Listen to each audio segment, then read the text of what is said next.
नितेश पांडे जी पूछ रहे हैं कि या कमेंट कर रहे हैं एक तरह से अपनी वो कि सिर्फ अगर आप ईटीएफ में सिप करते रहें तो वो पर्याप्त होगा बेहतरीन नतीजे पाने के लिए। थोड़ा सा तो एक करेक्शन कर दूं नितेश जी की ईटीएफ में आप सिप नहीं कर पाएंगे।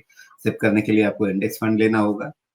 ईटीएफ में सिप ब्रोकर्स की तरफ से आपको सोमेश जी एक शब्द बोलते हैं क्वासाई, मतलब आभासी, थोड़ा आधा आधा उस किस्म का वैसा करते हैं। मतलब ब्रोकर्स कुछ ये फैसिलिटी दे देते हैं कि आप उनको मैंडेट दे दीजिए, वो आपका उतना पैसा हर महीने उस पर्टिकुलर ईटीएफ में डाल देंगे, आपकी तरफ से बाय ऑर्डर प्लेस कर देंगे। लेकिन ईटीएफ का मतलब होता है कि आपको स्टॉक एक्सचेंज पे जाके उसका बाय ऑर्डर प्लेस करना पड़ता है, वो अपने आप नहीं होता है। इंडेक्स फंड में क्या होता है, म्यूचुअल फंड के पास आप एक मैंडेट दे देते हैं, आपके अकाउंट से सीधे म्यूचुअल फंड में पैसा चला जाता है, आपके पास यूनिट आ जाती है।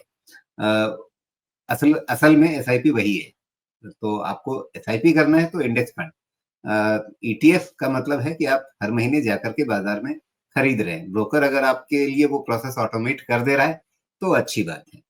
अ, अब मसला ये है कि अगर आप ईटीएफ में जाना चाहते हैं तो वहां पे एक चीज और ध्यान रखिएगा।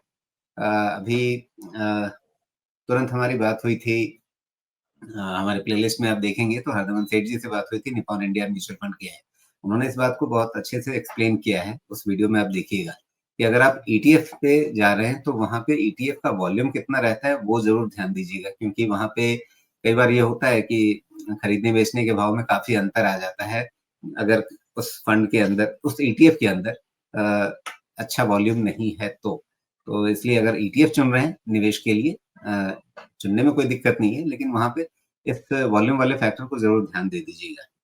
और एसआईपी करिए इंडेक्स फंड में, वो तो कोई दिक्कत है ही नहीं। वो आप, मैं तो कहता हूँ कि आप अगर शेयर बाजार में या इक्विटी में पहली बार निवेश करने जा रहे हैं तो आप सबसे पहले निफ्टी या सेंसेक्स का इंडेक्स फंड, उसके अंदर एसआईपी शुरू कर दीजिए, साल भर देखिए कम से कम। उसके बाद अगला कुछ काम कीजिए, उससे पहले कुछ काम दूसरा कीजिए ही नहीं। सुमेश, आपकी टिप्पणी।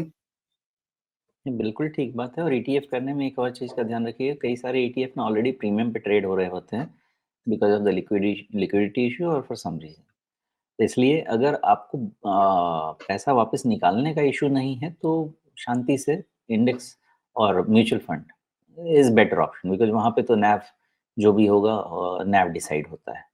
तो मोस्टली मैं कोशिश यही करता हूँ लोगों को समझाने की कि अनलेस आपको बहुत पैसा निकालने लगाने वाला इशू नहीं है, आप फंड के थ्रू ही करें।